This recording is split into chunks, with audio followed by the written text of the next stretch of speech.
السلام علیکم سامعین حضرات، آج ہم بتائیں گے آپ کو اس ویڈیو میں حضرت نوح علیہ السلام کا واقعہ۔ نوح علیہ السلام اللہ تعالیٰ کے ایسے پیغمبر تھے کہ جو تقریباً 950 سال زندہ رہے اور اللہ تعالیٰ کو لوگوں کو اللہ تعالیٰ کی طرف دعوت دیتے رہے۔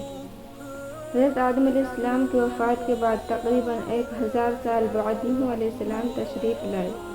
آدم علیہ السلام کے بعد کی نسلیں بہت نیک تھی، پر تقریباً 1000 سال بعد شیطان نے ان لوگوں کو بہکایا کہ کچھ نیک اور بزرگ لوگوں کی یاد رکھنے کے لیے ان کی بت بنا لو، تو لوگوں نے ان کو عزت دینے کے لیے ان کے بت بنا لیے۔ اس وقت تو بتوں کی پوجا نہیں ہوئی، پر کچھ نسلوں بعد کے لوگ آہستہ آہستہ ان بتوں کی پوجا کرنے لگ گئے۔ کفر اور شرک عام ہو گیا اور ایک خدا کی عبادت بند ہو گئی۔ تب اللہ تعالیٰ نے دنیا میں حضرت نوح علیہ السلام کو بھیجا۔ اس وقت انسانوں کی عمریں زیادہ ہوتی تھی۔ اس وقت نوح علیہ السلام کی عمر تقریباً 950 سال تھی۔ نوح علیہ السلام نے لوگوں کو اللہ کی طرف دعوت دی۔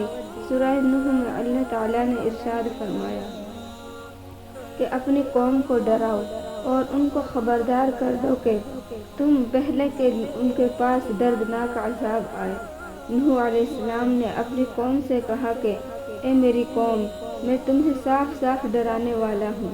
تم اللہ تعالیٰ سے ڈرا کرو اور اس کی عبادت کرو اور میرا کہنا مانو، وہ تمہارے گناہ بخش دے گا۔